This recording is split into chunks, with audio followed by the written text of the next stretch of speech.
السلام علیکم ورحمۃ اللہ وبرکاتہ۔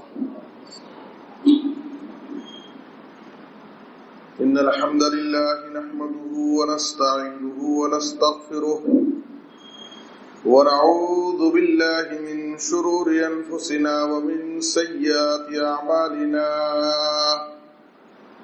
من يهده الله فلا مضل له ومن يضلله فلا هادي له، وأشهد أن لا إله إلا الله وحده لا شريك له، وأشهد أن محمدا عبده ورسوله، يا أيها الذين آمنوا اتقوا الله حق تقاته ولا تموتن إلا وأنتم مسلمون، يا أيها الناس اتقوا ربكم الذي خلقكم من نفس واحدة وخلق منها زوجها وبث منهما رجالا كثيرا ونساء، واتقوا الله الذي تساءلون به والأرحام إن الله كان عليكم رقيبا، يا أيها الذين آمنوا اتقوا الله وقولوا قولا سديدا يصلح لكم أعمالكم ويغفر لكم ذنوبكم، ومن يطع الله ورسوله فقد فاز فوزا عظيما، أما بعد فإن خير الحديث كتاب الله، وأحسن الهدي هدي محمد صلى الله عليه وسلم، وشر الأمور محدثاتها وكل محدثة بدعة وكل بدعة ضلالة وكل ضلالة في النار۔ اعوذ باللہ من الشیطان الرجیم، بسم اللہ الرحمن الرحیم۔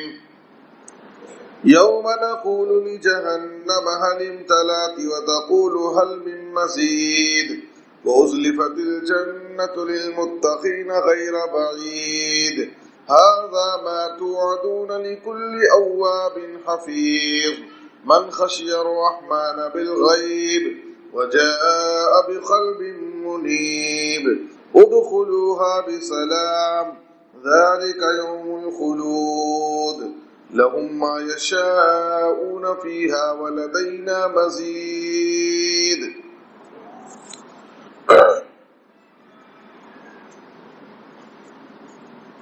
ہر قسم کی حمد و ثنا، تعریف و ستائش، بڑائی اور بزرگی، عظمت و کبریائی صرف اللہ رب العالمین کے لیے لائق اور زیبا ہے۔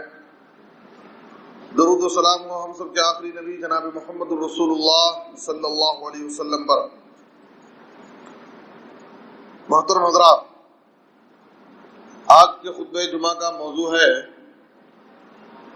تقوی اور حسن اخلاق، دنیا اور آخرت میں کامیابی کا ضامن۔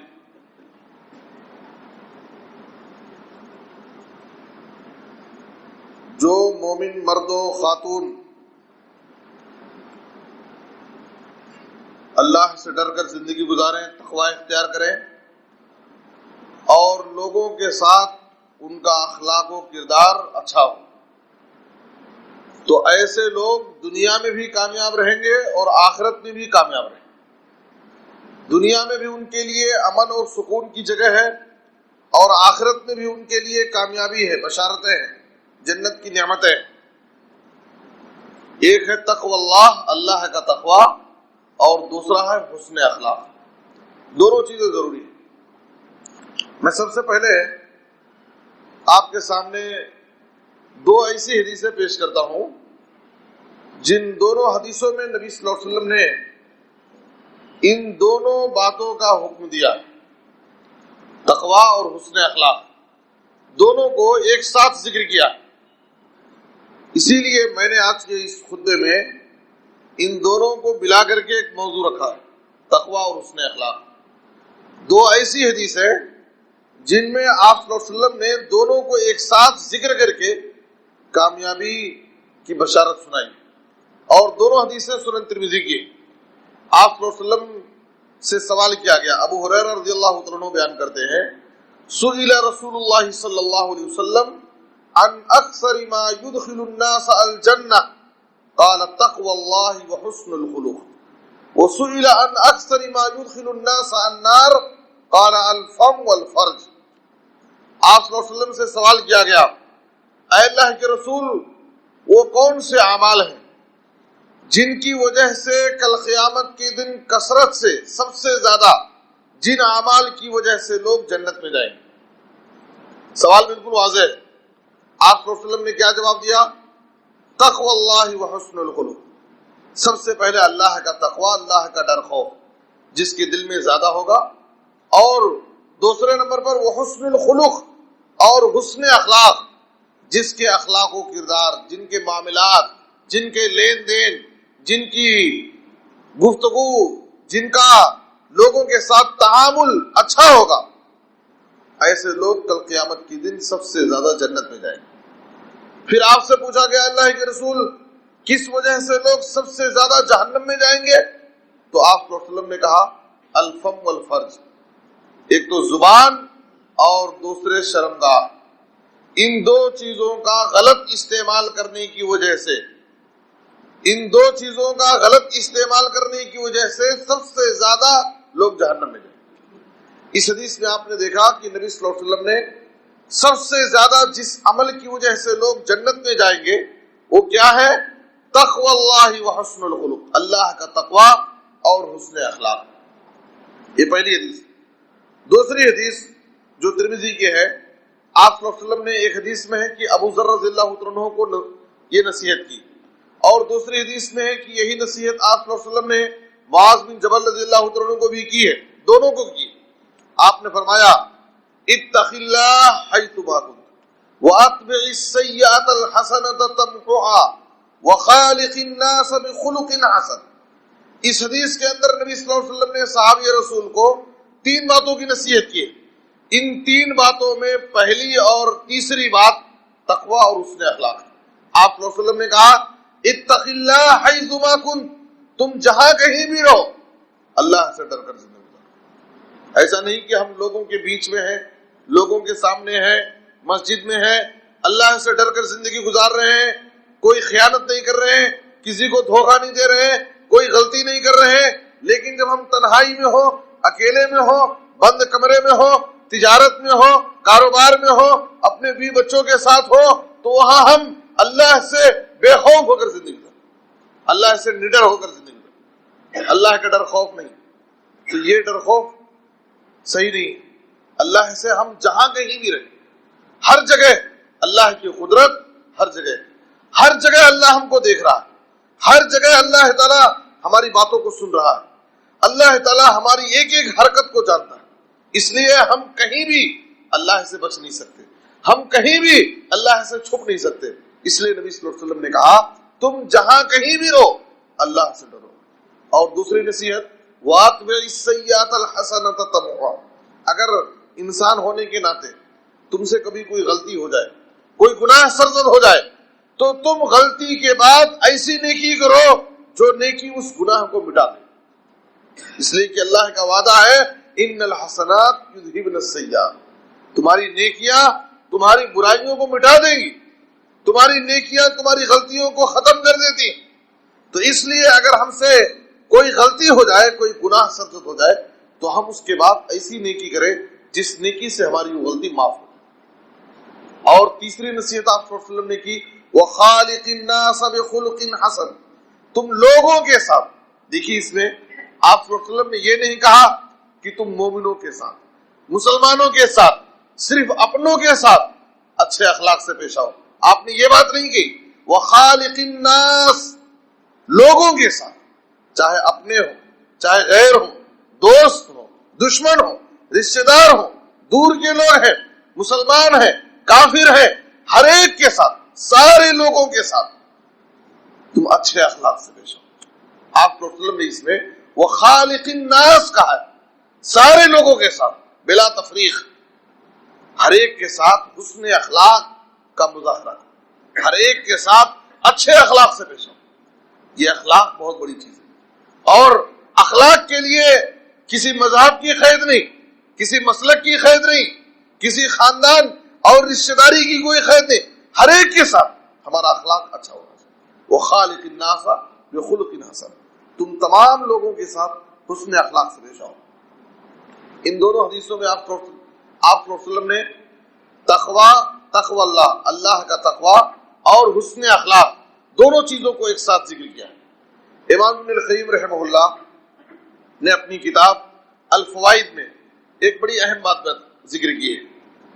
ابن قیم رحمہ اللہ اپنی کتاب الفوائد میں اس بات پر نقطہ لکھتے ہیں کہ آخر نبی صلی اللہ علیہ وسلم نے اللہ کا تقوی اور حسن اخلاق دونوں کو ایک ساتھ کیوں ذکر کیا؟ دونوں ضروری کیوں ہیں؟ دونوں ضروری اس لیے ہے کہ تقوی کے ذریعے انسان اللہ سے اپنے معاملے کو درست کرتا ہے۔ تقوی کے ذریعے انسان اپنی خامیوں کو، اپنی کوتاہیوں کو، اپنی غلطیوں کو اللہ سے معاف کراتا ہے۔ تقوی کے ذریعے انسان اللہ سے حسن معاملہ کرتا ہے، اور حسن اخلاق کے ذریعے انسان مخلوق سے، اللہ کے بندوں سے اپنے تعلقات، اپنے معاملات کو درست کرتا ہے۔ اور جس کے اندر یہ دونوں خوبی ہیں، یعنی وہ اللہ کے ساتھ بھی اپنے معاملے کو درست رکھتا ہے اور اللہ کے بندوں کے ساتھ، مخلوق کے ساتھ بھی اپنے اخلاق کے ذریعے اپنے معاملات کو درست رکھتا ہے، تو گویا کہ بڑا کامیاب انسان ہے اور وہ جنت میں جائے گا۔ اس لیے میرے بزرگوں اور دوستوں، ہماری زندگی میں یہ دونوں چیزیں بہت ضروری ہیں کہ ہم اللہ سے ڈریں، اللہ کا تقوی اختیار کریں اور اللہ کے بندوں سے حسن اخلاق سے پیش آئیں۔ ہمارا اخلاق و کردار ہر ایک کے ساتھ اچھا ہونا چاہیے۔ آپ جانتے ہیں کہ تقوی، قرآن مجید میں آپ کو جگہ جگہ تقوی کی تعلیم ملتی ہے، بلکہ تقوی یہ لفظ اپنے مشتقات کے ساتھ مختلف صیغوں اور مختلف طریقے سے پورے قرآن مجید میں تقریباً 240 مقام پر استعمال ہوا۔ آپ غور کیجیے کہ تقوی یہ کتنی اہم چیز ہے کہ اللہ تعالیٰ نے پورے قرآن میں تقریباً 240 مقام پر تقوی کا ذکر کیا ہے، مختلف انداز میں، مختلف طریقے سے۔ اور ہمارا آپ جانتے ہیں کہ اسلام کی بڑی بڑی جو عبادتیں ہیں، ان عبادتوں کی فرضیت کا مقصد کیا ہے؟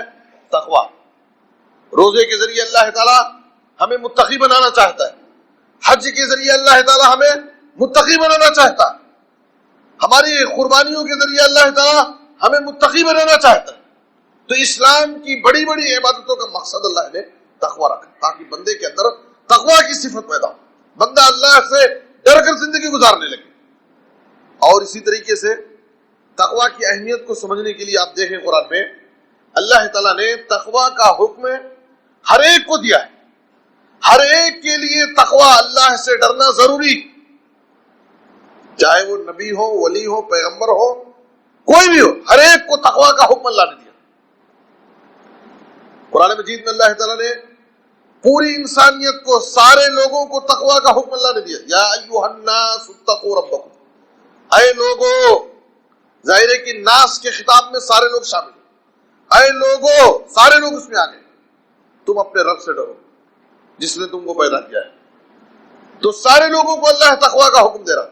اسی طرح سے خاص طور پر اہل ایمان کو اللہ قرآن میں تقوی کا حکم دیتا ہے، یا ایھا الذین آمنوا اتقوا اللہ حق تقاتہ، اے ایمان والو، تم اللہ سے ویسے ہی ڈرو جیسے اس سے ڈرنے کا حق۔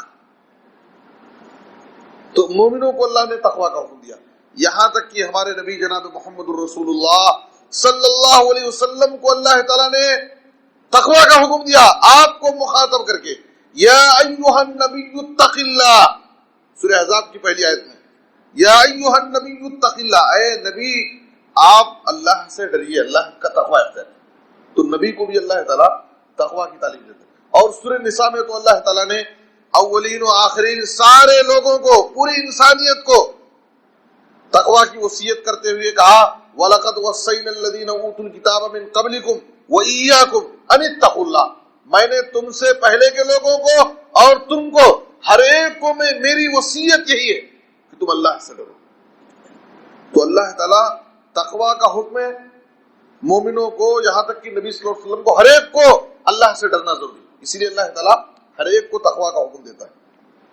آئیے ہم دیکھیں چند ایسی آیتیں جن آیتوں میں اللہ تعالیٰ نے تقوی کا اگر ہم متقی بن جائیں گے، اللہ سے ڈر کر زندگی گزاریں گے، اللہ کی نافرمانی سے بچیں گے، گناہوں کے کام سے بچیں گے، تو دنیا میں ہم کو تقوی اختیار کرنے سے کیا فائدہ ہوگا؟ دنیاوی فائدہ۔ آج انسان کیا ہے؟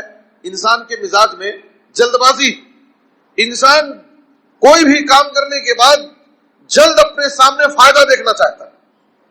تو دنیا کا فائدہ، اگر ہم متقی بن جائیں، اللہ سے ڈر کر زندگی گزارنے لگے، تو دنیا میں ہماری زندگیوں میں ہم تقوی کا کیا فائدہ دیکھیں گے؟ اللہ تعالیٰ نے کیا فرمایا سورہ اعراف کی آیت نمبر 96 میں، وَلَوْ أَنَّ أَهْلَ الْقُرَىٰ آمَنُوا وَاتَّقَوْا لَفَتَحْنَا عَلَيْهِمْ بَرَكَاتٍ مِّنَ السَّمَاءِ وَالْأَرْضِ۔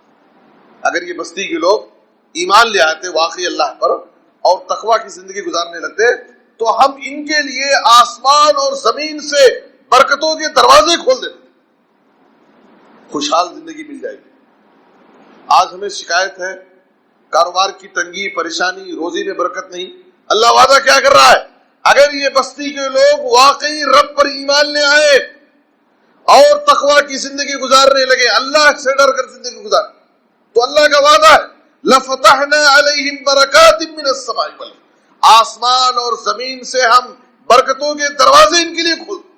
اللہ کے خزانے میں کوئی کمی نہیں، شرط یہ ہے کہ ہم اللہ والے ہو جائیں، اللہ پر ہمارا ایمان پختہ ہو جائے، ہم اللہ کی نافرمانی سے اپنے آپ کو بچائیں، گناہوں سے ڈریں، اللہ رب العالمین کے عذاب اور سزاؤں سے ڈریں، متقی بن جائیں، پرہیزگار بن جائیں، اللہ آسمان اور زمین کے برکتوں کے دروازے ہمارے لیے کھول دے گا۔ یہ اللہ کا وعدہ ہے۔ اور اللہ تعالیٰ نے سورہ نحل کی آیت نمبر 128 میں کہا ان اللہ مع الذین اتقوا والذین هم محسنون، اور سورہ بقرہ میں اللہ نے کہا واتقوا اللہ واعلموا ان اللہ مع المتقین۔ دونوں آیتوں کا مطلب کیا ہے کہ تم لوگ اللہ سے ڈرو، اللہ کا تقوی اختیار کرو، اور یاد رکھو کہ اللہ تعالیٰ متقیوں کے ساتھ ہے۔ آپ غور کیجئے، دنیا میں کوئی کسی بڑے آدمی کا دوست بن جاتا ہے تو اسے بڑی خوشی ہوتی ہے، بڑا فخر آ جاتا ہے، میں فلاں کا قریبی ہوں، میں MLA کے قریب رہتا ہوں، فلاں کا دوست ہوں۔ میں دنیا میں کسی بڑے آدمی کا ساتھ اگر مل جائے تو انسان اپنے لیے سعادت اور خوش قسمتی سمجھتا ہے۔ اللہ کیا فرما رہا ہے؟ اللہ تعالیٰ ان لوگوں کے ساتھ ہے جو متقی ہیں، اللہ متقیوں کے ساتھ، تقوی کی زندگی گزارنے والوں کے ساتھ اللہ ہے۔ اب آپ سوچیے کہ جس کے ساتھ اللہ ہو، کیا اسے کوئی نقصان پہنچا سکتا ہے؟ کیا اسے کوئی تکلیف اور پریشانی آ سکتی ہے؟ اس کا محافظ اللہ ہوگا، اس کا مددگار اللہ ہوگا جس کے ساتھ اللہ ہوتا ہے۔ اس لیے اللہ کا ساتھ ہونے کے لیے، اللہ کی مدد ہونے کے لیے ہمیں ضروری ہے کہ ہم تقوی کی زندگی گزاریں، اللہ سے ڈریں، متقی بن جائیں۔ اور ایک بڑی اہم آیت تقوی کے لیے سورہ آل عمران کی آیت نمبر 120 میں اللہ تعالیٰ نے کہا موجودہ حالات کے حساب سے وَإِن تَصْبِرُوا وَتَتَّقُوا لَا يَضُرُّكُمْ كَيْدُهُمْ شَيْئًا۔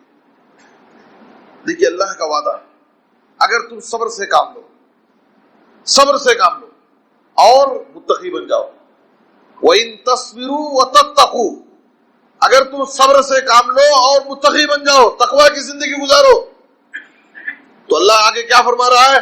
لا يضركم كيدهم شيئا، دشمنوں کی کوئی بھی سازش، ان کی کوئی بھی پلاننگ، ان کا کوئی بھی منصوبہ تمہیں کچھ بھی نقصان نہیں پہنچا سکتا۔ وہ لاکھ تمہارے خلاف منصوبے کر لیں، تمہارے خلاف کتنی بھی سازشیں کر لیں، تمہارے خلاف کتنے بھی پلان بنا لیں، لیکن دو چیزیں ضروری ہیں، ایک تو صبر سے کام اور دوسرے تقوی کی زندگی ضروری ہے، متقی بن جاؤ، اللہ سے ڈرو۔ تو اللہ وعدہ کر رہا ہے کہ دشمنوں کی کوئی بھی سازش، کوئی بھی ان کا پلان تمہیں کچھ بھی نقصان نہیں پہنچا سکتا۔ میرے بزرگوں اور دوستوں، اور سورہ طلاق میں ہم بارہا سنتے ہیں وَمَن يَتَّقِ اللَّهَ يَجْعَل لَّهُ مَخْرَجًا وَيَرْزُقْهُ مِنْ حَيْثُ لَا يَحْتَسِبُ، اور آگے اللہ نے کہا وَمَن يَتَّقِ اللَّهَ يَجْعَل لَّهُ مِنْ أَمْرِهِ يُسْرًا، جو اللہ سے ڈرے گا، اللہ کا تقوی اختیار کرے گا، اللہ اسے ایسی جگہ سے روزی دے گا کہ وہ سوچ بھی نہیں سکتا، ایسی جگہ سے اللہ روزی دے گا کہ وہ تصور بھی نہیں کر سکتا۔ اور جو اللہ سے ڈرے گا، اللہ کا تقوی اختیار کرے گا، اللہ اس کے کاموں کو آسان بنا دے گا۔ ساری چیزیں اللہ کے ہاتھ میں، اللہ تعالیٰ ہی کے ہاتھ میں ساری چیزیں، سارے فیصلے رب کے دربار سے ہوتے ہیں۔ شرط یہ ہے کہ ہم اللہ سے لو لگائیں، اللہ سے ڈریں، اللہ کا تقوی اختیار کریں، اللہ تعالیٰ ضرور ہماری مدد کرے گا، اللہ ہماری حفاظت کرے گا میرے بزرگوں اور دوستوں۔ لیکن شرط یہ ہے کہ ہم اللہ سے ڈریں، اللہ کی نافرمانی سے بچیں۔ بہت افسوس ہوتا ہے کہ آج ہم ایسے مشکل حالات میں، نازک حالات سے ہم گزر رہے ہیں، لیکن پھر بھی ہماری زندگیوں میں ابھی اللہ کا ڈر خوف نہیں ہے۔ حالات سے ہم اتنا زیادہ ڈرتے ہیں کہ اللہ کا ڈر ہمارے دلوں میں نہیں۔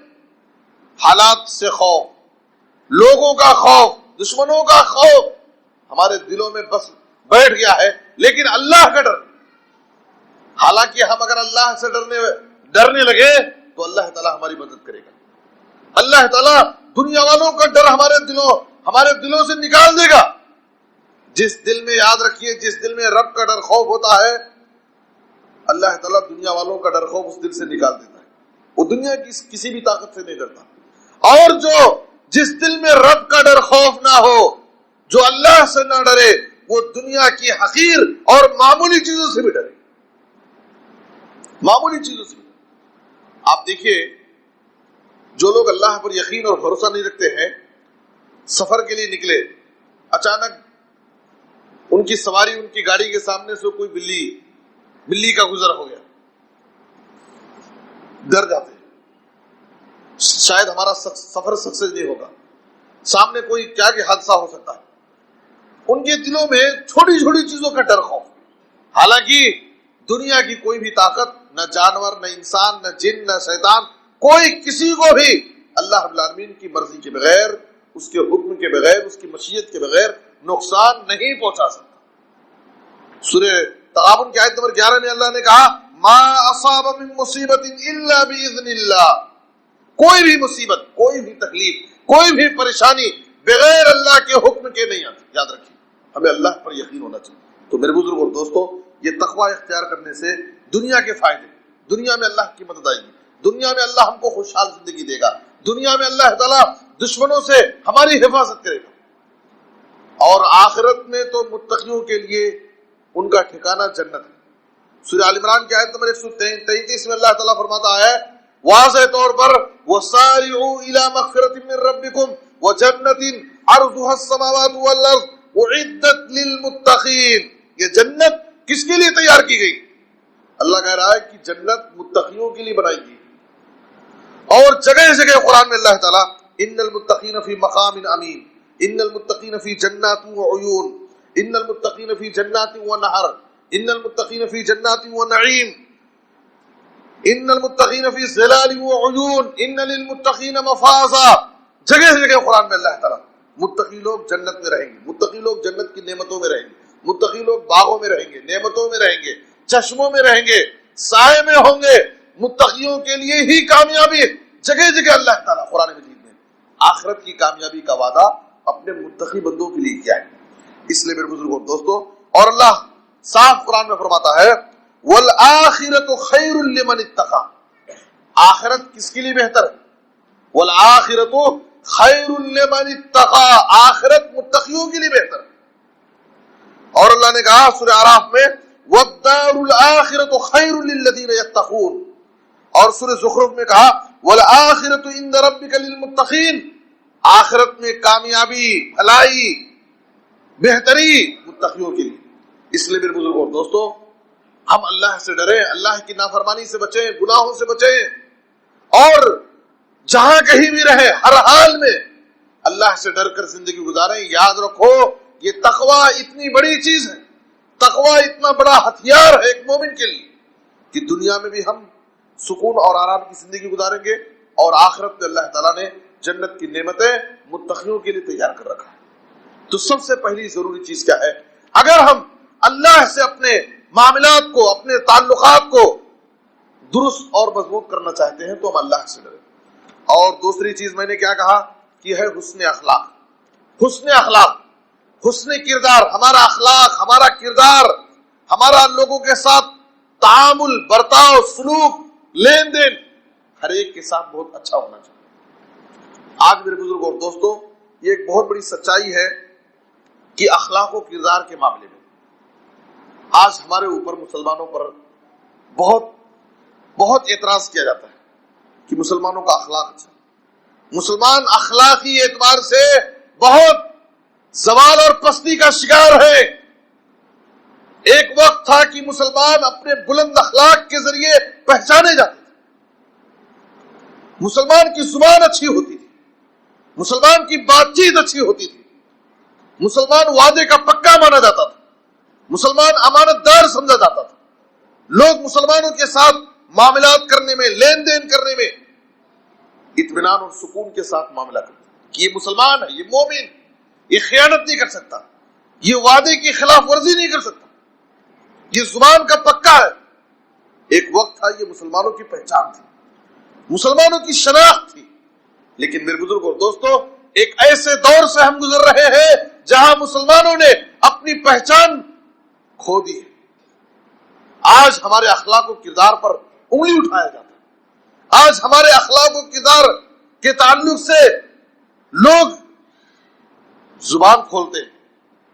کیا مسلمان اخلاق و کردار میں اتنا پستی میں چلا گیا ہے؟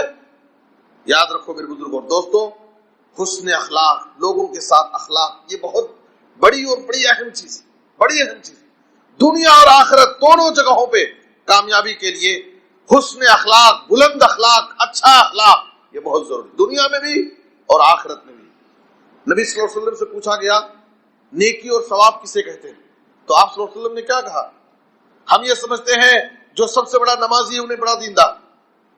میرے بزرگ اور دوستو بڑے افسوس کے ساتھ کہنا پڑتا ہے کتنے حاجی نمازی لیکن ان کے اخلاق میں کمی، لوگوں کے ساتھ ان کا لین دین، ان کا معاملہ اچھا نہیں ہے، اپنے گھر میں اپنے بیوی بچوں کے ساتھ ان کا کردار اچھا نہیں ہے، اپنے بھائی بہنوں کے ساتھ، رشتہ داروں کے ساتھ، خاندان والوں کے ساتھ، پاس پڑوس کے لوگوں کے ساتھ ان کا کردار اچھا نہیں ہے، لیکن نمازی ہے، حاجی ہے، بڑے اللہ والے نظر آتے ہیں۔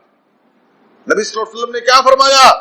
البر حسن الخلق، نیکی اور ثواب کہتے ہیں اچھے اخلاق کو۔ نماز پڑھنا نیکی کا کام ہے، روزہ رکھنا نیکی کا کام ہے، حج اور عمرے نیکی کا کام ہے، قرآن پڑھنا نیکی کا کام ہے، لیکن یہ تو نیکی ہے، لیکن نبی صلی اللہ علیہ وسلم سے جب پوچھا گیا نیکی اور ثواب کسے بولتے تو آپ نے کیا فرمایا؟ البر حسن الخلق، نیکی تو اصل کہتے ہیں تمہارے اخلاق کو، اصل نیکی تمہارا اخلاق، لوگوں کے ساتھ تمہارا تعامل، تمہارا برتاؤ لوگوں کے ساتھ کیسا ہے، یہ اصل نیکی۔ اور یاد رکھو آپ صلی اللہ علیہ وسلم سے پوچھا گیا کہ ایک انسان اچھا ہے یا برا ہے، جاننے کا پیمانہ کیا ہے، معیار کیا ہے؟ تو آپ صلی اللہ علیہ وسلم نے کیا بتایا؟ اچھا یا برا انسان جاننے کے لیے پیمانہ کیا آپ نے بتایا؟ آپ صلی اللہ علیہ وسلم نے کہا کہ تم اس کے پڑوسی کو دیکھو، اس کا پڑوسی اگر اس کے اخلاق کی تعریف کرتا ہے تو اس کا مطلب انہیں اچھا ہے، اس کے ساتھ بیٹھنے والا، اس کے ساتھ لین دین کرنے والا، اس کے ساتھ رہنے والا انسان اگر وہ اس کی تعریف کرتا ہے تو سمجھو کہ انہیں اچھا ہے، اور اگر اس کے ساتھ اٹھنے بیٹھنے والے، اس کے دوست و احباب، اس کے پاس پڑوس میں رہنے والے اس کے اخلاق و کردار سے مطمئن نہیں ہے، ناخوش ہے، ناراض ہے، تو اس کا مطلب وہ انسان اچھا نہیں ہو سکتا۔ پھر بزرگ اور دوستو ہم یہ سمجھتے ہیں، یاد رکھو کہ جہاں نماز روزے ضروری ہے وہی لوگوں کے ساتھ ہمارا اخلاق بھی بہت ضروری ہے۔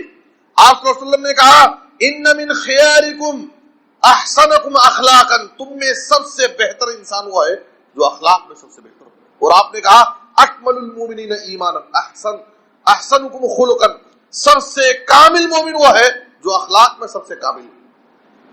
اور ایک آدمی اپنے اخلاق کے ذریعے ایک تہجد گزار، روزے دار، بڑے بڑے عبادت گزار کے مقام کو پہنچ سکتا ہے، اس کا اخلاق اگر اچھا ہے۔ ان المؤمن لیدرک بحسن خلقی درجۃ الصائم القائم، ایک روزے دار، ایک تہجد گزار جس مقام پر ہوگا، جو اس کو درجہ ملے گا، اس درجے کو پا سکتا ہے وہ شخص جس کا اخلاق اچھا ہوگا۔ یہ حسن اخلاق کی اہمیت ہے میرے بزرگوں اور دوستو۔ اور بھی قیامت کے دن جب ہمارے اعمال وزن کیے جائیں گے تو نام اعمال کو وزنی بنانے میں حسن اخلاق کا بہت بڑا کردار ہے۔ ان ما من شيء اثقل في ميزان المؤمن يوم القيامة من حسن الخلق. آپ صلی اللہ علیہ وسلم نے کہا کہ قیامت کے دن مجھ سے سب سے زیادہ قریبی، نبی کے سب سے زیادہ قریبی، نبی کے سب سے محبوب کون لوگ ہیں؟ جو اخلاق میں، کردار میں سب سے اچھے ہوں. میرے بزرگ اور دوستو، احادیث کے اندر حسن اخلاق کی بڑی اہمیتیں بیان کی گئی. آپ نے ایک حدیث کے اندر فرمایا ابو داؤد میں، انا زعیم ببیت فی ربض الجنہ لمن ترک المراء وان کان محقا وببیت فی وسط الجنہ لمن ترک الکذب وان کان مازحا وببیت فی اعلی الجنہ لمن حسن خلقہ.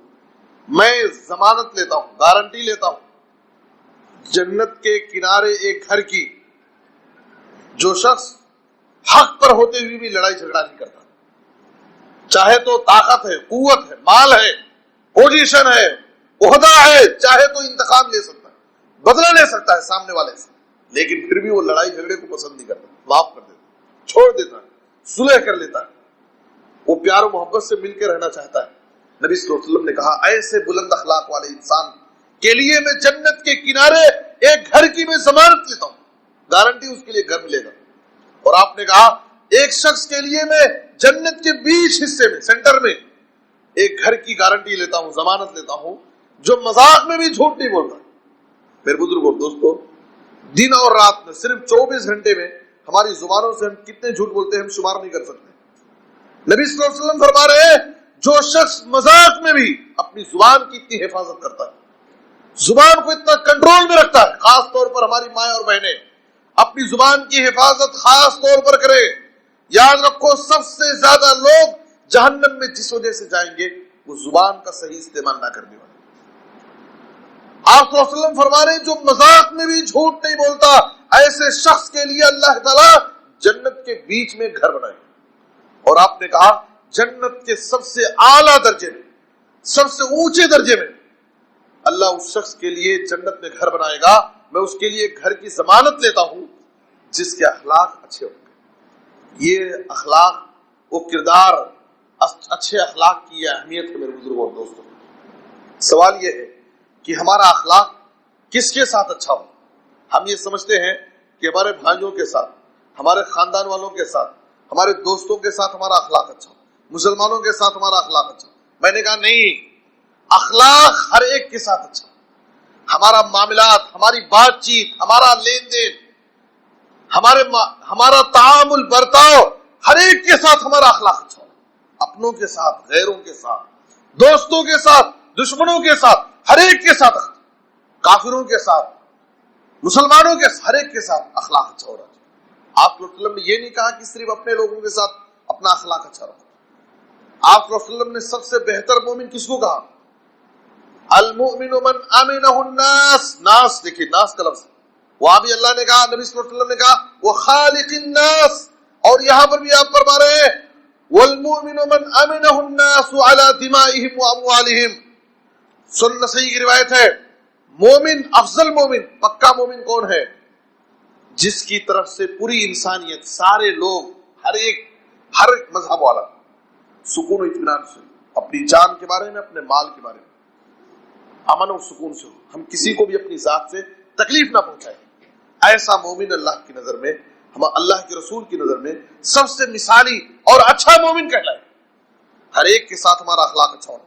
سورہ بقرہ میں اللہ نے کہا وَقُولُوا لِلنَّاسِ حُسْنًا، لوگوں کے ساتھ تم اچھی بات کو، بھلی بات کو، لوگوں کے ساتھ، ہر ایک کے ساتھ، کسی تفریق کے بغیر.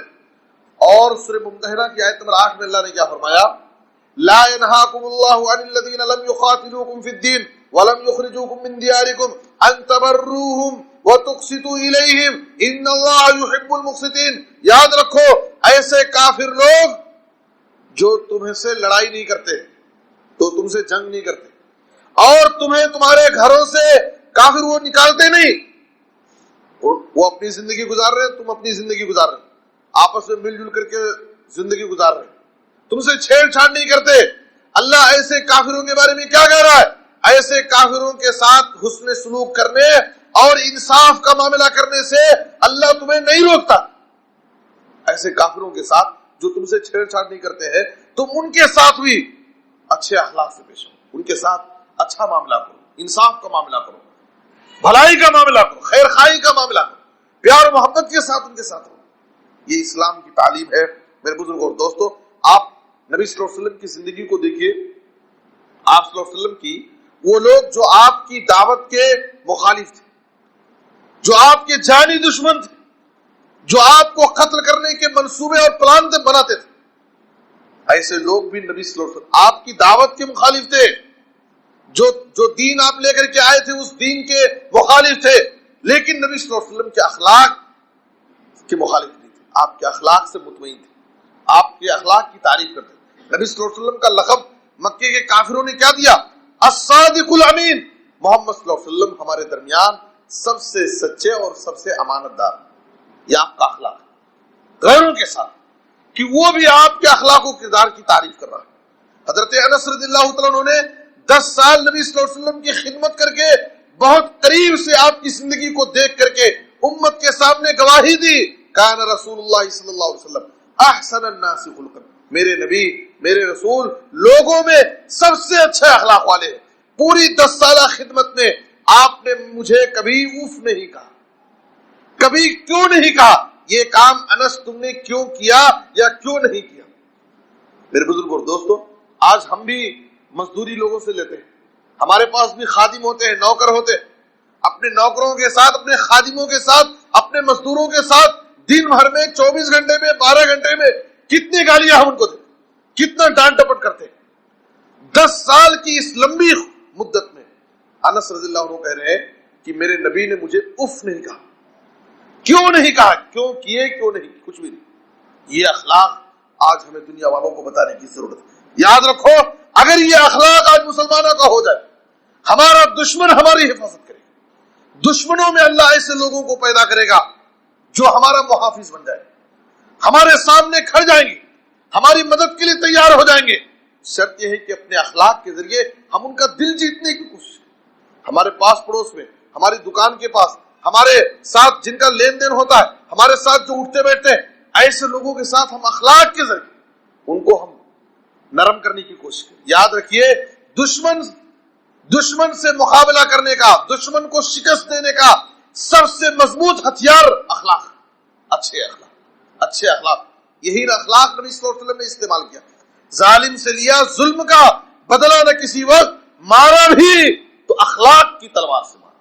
نبی صلی اللہ علیہ وسلم نے اپنی ذات کے لیے کبھی کسی سے انتقام نہیں لیا، کسی سے بدلہ نہیں لیا. آپ صلی اللہ علیہ وسلم جانی دشمن کو بھی اپنے اخلاق سے اسے نرم کر دیتے تھے. وہ آپ کا گرویدہ ہو جاتا، آپ کو چاہنے والا ہو جاتا. جس کے دل میں آپ کے تعلق سے بڑی نفرت ہوتی تھی، آپ اپنے بلند اخلاق کے ذریعے اس کو اپنا چہیتا بنا لیتے، اس کو اپنا جگری دوست بنا لیتے تھے. یہی فلسفہ قرآن میں اللہ نے بیان کیا ہے، وَلَا تَسْتَوِي الْحَسَنَةُ وَلَا السَّيِّئَةُ ادْفَعْ بِالَّتِي هِيَ أَحْسَنُ فَإِذَا الَّذِي بَيْنَكَ وَبَيْنَهُ عَدَاوَةٌ كَأَنَّهُ وَلِيٌّ حَمِيمٌ. ابو بکر رضی اللہ عنہ مکے کی ابتدائی دور میں، اسلام کا ابتدائی دور تھا، مسلمانوں پر بہت ظلم ہو رہا تھا. پھر بزرگوں اور دوستو، ظلم برداشت نہیں کر پائے، مکے سے حبشہ ہجرت کرنے کے لیے مکے سے نکل گئے. ابو بکر صدیق رضی اللہ عنہ جب ظلم برداشت نہیں کر پائے اور ایمان اور عقیدہ ہمارا خطرے میں نظر آنے لگا، ابو بکر صدیق رضی اللہ عنہ حبشہ ہجرت کرنے کے لیے مکے سے نکل گئے، گھر چھوڑ کر کے. راستے میں برق الغمات پر پہنچے. وہاں پر کافروں کا سردار ابن الدغینہ، جو قبیلہ قارہ کا سردار تھا، کافروں کا سردار، ابو بکر صدیق رضی اللہ عنہ سے ملاقات کرتا ہے. پوچھا، ابو بکر صدیق کہاں جا رہے ہو؟ کہا، اخرجنی قومی، میری قوم نے مجھے نکال دیا ہے. دیکھیے، آج اس وقت ہم کو نکالنے کی بات کی جا رہی ہے. ہم اپنے اخلاق کے ذریعے ان کے ساتھ ہم معاملہ کریں. ابو بکر صدیق رضی اللہ تعالیٰ عنہ کہہ رہے ہیں کہ مجھے میری قوم نے نکال دیا ہے، میرے اوپر ظلم کر رہے ہیں، مجھے سکون سے اللہ کی عبادت نہیں کرنے دے رہے ہیں، اس لیے میں اب مکے سے اپنے وطن سے نکل گیا ہوں، میں حبشہ جا رہا ہوں. ایک کافر سردار ابن الدغینہ کیا بولتا ہے؟ کہا، ان مثلک لا یخرج ولا یخرج. اے ابو بکر صدیق، ایک کافر، دیکھیے کافر کی زبان، اے ابو بکر، تم جیسے بلند اخلاق والے لوگ نہ خود سے جا سکتے ہیں وطن چھوڑ کر کے، نہ ان کو نکالا جا سکتا ہے. کیوں؟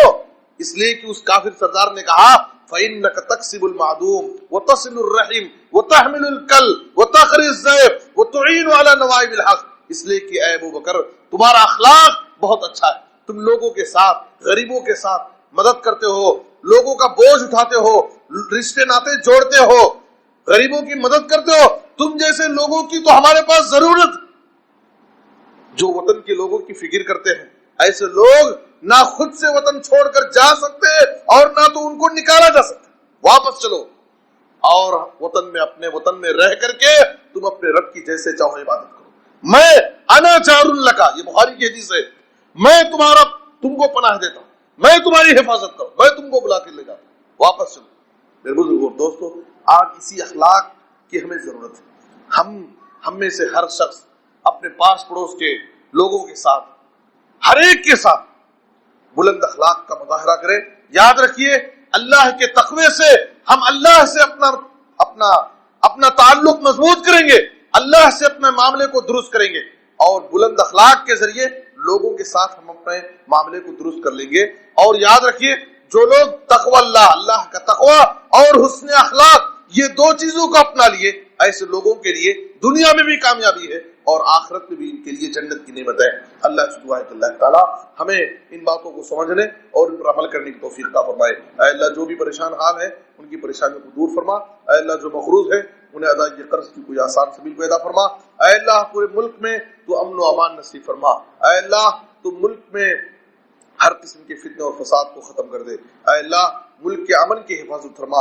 اے اللہ ہر جگہ مسلمانوں کی حفاظت فرما. اے اللہ ہر انصاف پسند، امن پسند ملک کے شہری کی حفاظت فرما. اے اللہ ہر قسم کے ظلم و زیادتی سے، فتنہ اور فساد سے اللہ ہم سب کی حفاظت فرمائے. اے اللہ امن اور سکون کی زندگی نصیب فرما. جب تک زندہ رکھ ہر قسم کے حادثات سے، آفتوں، بلاؤں، بیماریوں، پریشانیوں سے اللہ ہم سب کی حفاظت فرما. جو وفات دے تو خاتمہ بالخیر کلمہ توحید پر وفات دے. آمین تقبل یا رب العالمین. وصلی اللہ علی نبینا محمد وآلہ وصحبہ اجمعین. بارک اللہ لنا ولکم فی القرآن العظیم ونفعنی وإیاکم بالآیات والذکر الحکیم. انہ تعالی جواد کریم ملک الرؤوف الرحیم.